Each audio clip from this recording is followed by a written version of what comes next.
ಕಟ್ಟಡ ನಿರ್ಮಾಣಕ್ಕೆ ಬೇಕಾದ ಇಟ್ಟಿಗೆಯನ್ನು ಸಂಶೋಧನೆ ಮಾಡಲಾಗಿದೆ ಬಹು ವರ್ಷಗಳಿಂದ. ಚಂದ್ರನಲ್ಲಿ ವಾಸಿಸುವುದಕ್ಕೆ ಅಲ್ಲಿನ ವಾತಾವರಣದ ಬಗ್ಗೆ ಸಂಶೋಧನೆಗಳು ರಿಸರ್ಚ್ಗಳು ನಡೀತಾನೆ ಇದೆ. ಇದೀಗ ಚಂದ್ರನಲ್ಲಿ ಕಟ್ಟಡ ನಿರ್ಮಾಣಕ್ಕೆ ಬೇಕಾದ ಇಟ್ಟಿಗೆಯನ್ನು ಸಂಶೋಧನೆ ಮಾಡಲಾಗಿದೆ. ಅದಕ್ಕೆ ಸಂಬಂಧಪಟ್ಟಂತ ಮಾಹಿತಿ ಏನಿದೆ ಅನ್ನೋದನ್ನು ನೋಡೋದಾದ್ರೆ, ಅನ್ಯ ಗ್ರಹಗಳ ಮೇಲೆ ವಾಸಿಸೋಕೆ ನಡೆಸಲಾಗುತ್ತಿರುವ ಪ್ರಯತ್ನದತ್ತ ಇದೀಗ ದಿಟ್ಟ ಹೆಜ್ಜೆಯನ್ನು ಇಡಲಾಗಿದೆ. ಐಐಎಸ್ಸಿಯ ಮೆಕ್ಯಾನಿಕಲ್ ಇಂಜಿನಿಯರಿಂಗ್ ವಿಭಾಗದ ವಿಜ್ಞಾನಿಗಳು ಈ ಶೋಧವನ್ನು ಮಾಡಿದ್ದಾರೆ. ಜೀವಶಾಸ್ತ್ರ ಮೆಕ್ಯಾನಿಕಲ್ ಇಂಜಿನಿಯರಿಂಗ್ ನೈಪುಣ್ಯತೆಯ ಸಂಯೋಜನೆ ಸೆರಾಮಿಕ್ಸ್ ಇಂಟರ್ನ್ಯಾಷನಲ್ನಲ್ಲಿ ಸಂಶೋಧನಾ ವರದಿಯನ್ನು ಪ್ರಕಟ ಮಾಡಲಾಗಿದೆ. ಸಿಮೆಂಟ್ ಬದಲಿಗೆ ಗೋರಿಕಾಯಿಯ ಅಂಟನ್ನು ಇಲ್ಲಿ ಬಳಕೆ ಮಾಡಿದೆ ಅನ್ನೋದನ್ನು ಹೇಳಲಾಗ್ತಾ ಇದೆ.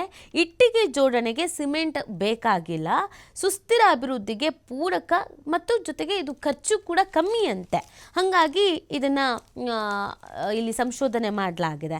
ಸೊ ಇದ್ರದ್ದು ಲಾಭ ಏನು ಎತ್ತ ಅಂತ ನಾವು ನೋಡೋದಾದ್ರೆ, ಭೂಮಿಯ ಮೇಲಿನ ಸಂಪನ್ಮೂಲಗಳು ವೇಗವಾಗಿ ಕಡಿಮೆ ಆಗ್ತಿರುವ ಕಾರಣ ಕಳೆದೊಂದು ಶತಮಾನದಿಂದ ವಿಜ್ಞಾನಿಗಳು ಚಂದ್ರ ಅಂಗಳ ಮತ್ತು ಸಾಧ್ಯವಾದ್ರೆ ಅನ್ಯ ಗ್ರಹಗಳ ಮೇಲೆ ವಾಸಿಸೋಕೆ ಅನೇಕ ಪ್ರಯತ್ನಗಳನ್ನು ನಡೆಸ್ತಾ ಇದ್ದಾರೆ. ಅದೇ 1 ಪೌಂಡ್ ತೂಕದ ವಸ್ತುಗಳನ್ನ ಬಾಹ್ಯಾಕಾಶಕ್ಕೆ ಕಳಿಸೋಕೆ 7.5 ಲಕ್ಷ ರೂಪಾಯಿ ಖರ್ಚಾಗುತ್ತೆ.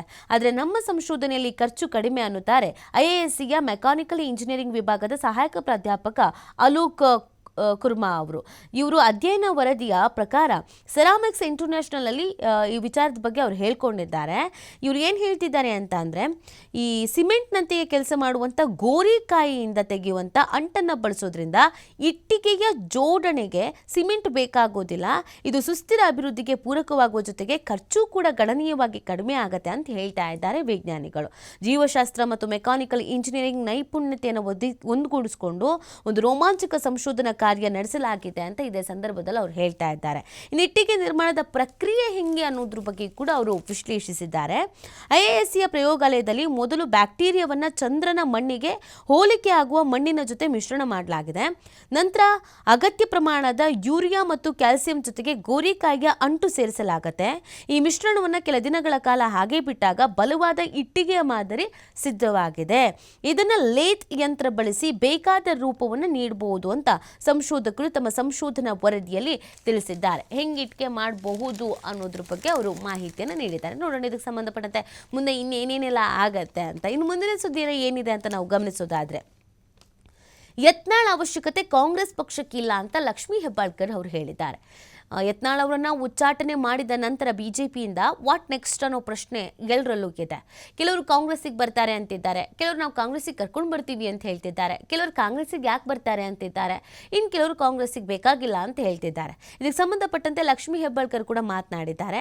ಯತ್ನಾಳ್ ಅವಶ್ಯಕತೆ ಕಾಂಗ್ರೆಸ್ ಪಕ್ಷಕ್ಕೆ ಇಲ್ಲ ಅಂತ ಅವ್ರು ಹೇಳಿದ್ದಾರೆ. ನಿನ್ನೆ ಎಂ.ಬಿ. ಪಾಟೀಲ್ ಅವರು ಕೂಡ ಹೇಳ್ತಾ ಇದ್ರು, ಅವ್ರನ್ನ ಕಾಂಗ್ರೆಸ್ ಅವ್ರು ಸೇರಿಸ್ಕೊಳ್ಳೋದು ಡೌಟು, ಯಾಕಂದರೆ ಅಲ್ಪಸಂಖ್ಯಾತರ ಬಗ್ಗೆ ಅವರಿಗಿರುವಂಥ ನಿಲುವು, ಅವ್ರು ಮಾತನಾಡುವಂಥ ರೀತಿ ಇದು ಕಾಂಗ್ರೆಸ್ ಅಜೆಂಡಕ್ಕೆ ಓಕೆ ಆಗಲ್ಲ, ಹಾಗಾಗಿ ಅವರು ಅವಶ್ಯಕತೆ ಇಲ್ಲ ಅಂತ. ಈಗ ಲಕ್ಷ್ಮೀ ಹೆಬ್ಬಾಳ್ಕರ್ ಅವರ ಸರದಿ ಕಾಂಗ್ರೆಸ್ ವಿರುದ್ಧ ಬಿಜೆಪಿ ಪ್ರತಿಭಟನೆ ಹಾಸ್ಯಾಸ್ಪದ ಅಂತ ಕೂಡ ಅವರು ಪ್ರತಿಕ್ರಿಯೆಯನ್ನು ಕೊಟ್ಟಿದ್ದಾರೆ. ಅದರ ಜೊತೆಗೆ ಬಿಜೆಪಿಯಿಂದ ಉಚ್ಚಾಟನೆಗೊಂಡಿರುವಂಥ ಬಸನಗೌಡ ಪಾಟೀಲ್ ಯತ್ನಾಳ್ ಅವಶ್ಯಕತೆ ಕಾಂಗ್ರೆಸ್ಸಿಗಿಲ್ಲ ಅಂತ ಮಹಿಳಾ ಮತ್ತು ಮಕ್ಕಳ ಅಭಿವೃದ್ಧಿ ಇಲಾಖೆಯ ಸಚಿವೆ ಲಕ್ಷ್ಮೀ ಹೆಬ್ಬಾಳ್ಕರ್ ಹೇಳಿದ್ದಾರೆ.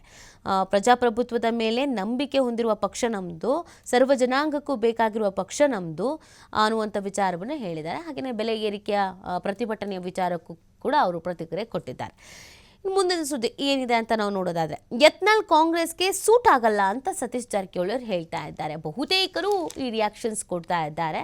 ಅದರಲ್ಲೂ ಉತ್ತರ ಕರ್ನಾಟಕದ ನಾಯಕರುಗಳು ಸ್ವಲ್ಪ ಬೇಡ ಬೇಡ ಬೇಡ ಯತ್ನಾಳ್ ಅವರು ಅಂತ ಹೇಳ್ತಿದ್ದಾರೆ. ಎಂ.ಬಿ. ಪಾಟೀಲ್ ಅವರಾಗಿರ್ಬೋದು, ಲಕ್ಷ್ಮೀ ಹೆಬ್ಬಾಳ್ಕರ್ ಆಗಿರ್ಬೋದು, ಸತೀಶ್ ಜಾರಕಿಹೊಳಿ ಅವರಾಗಿರ್ಬೋದು. ಸತೀಶ್ ಜಾರಕಿಹೊಳಿ ಅವರು ಏನು ಹೇಳಿದ್ದಾರೆ ಅಂತ ಅಂದರೆ, ಬಿಜೆಪಿಯ ಉಚ್ಚಾಟಿತ ನಾಯಕ ಬಸನಗೌಡ ಪಾಟೀಲ್ ಯತ್ನಾಳ್ ಹೊಸ ಪಕ್ಷ ಕಟ್ಟೋದು ಶುದ್ಧ ಸುಳ್ಳು.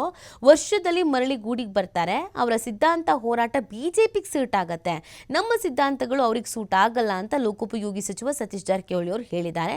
ಆ ಮುಖಾಂತರವಾಗಿ ಯತ್ನಾಳ್ ಅವರ ಕಾಂಗ್ರೆಸ್ ಸೇರ್ಪಡೆ ಬಗ್ಗೆ ಎದ್ದಿರುವಂಥ ಊಹಾಪೋಹಗಳಿಗೆ ತೆರೆ ಎಳೆದಿದ್ದಾರೆ. ಇಲ್ಲ ಕಾಂಗ್ರೆಸ್ಸಿಗೆ ಅವ್ರು ಸೂಟ್ ಆಗಲ್ಲ, ಅವರ ಅಜೆಂಡಗಳಿಗೆ ಏನಿದೆಯೋ ಅದು ಕಾಂಗ್ರೆಸ್ಸಿಗಿಂತ ಬಿಜೆಪಿಗೆ ಸೂಟ್ ಆಗುತ್ತೆ, ಹಾಗಾಗಿ ಅವ್ರು ಬಿಜೆಪಿಯಲ್ಲಿ ಇರೋದು ಬೆಟರು ಅಂತ ಹೇಳಿದ್ರು. ಜೊತೆಗೆ ಆಮೇಲೆ ಅವರೇನು ಹೊಸ ಪಕ್ಷ ಕಟ್ತಾರಂತೆ, ಅದ್ರ ಬಗ್ಗೆ ನಿಮ್ಮ ಅಭಿಪ್ರಾಯ ಏನು ಅಂತ ಅಂದಿದ್ದಕ್ಕೆ, ಹೊಸ ಪಕ್ಷ ಇನ್ನು ಕಟ್ಟಲ್ಲ, ಇನ್ನೊಂದು ವರ್ಷದಲ್ಲಿ ವಾಪಸ್ ಗೂಡಿಗೆ ಬರ್ತಾರೆ ಅಂದರೆ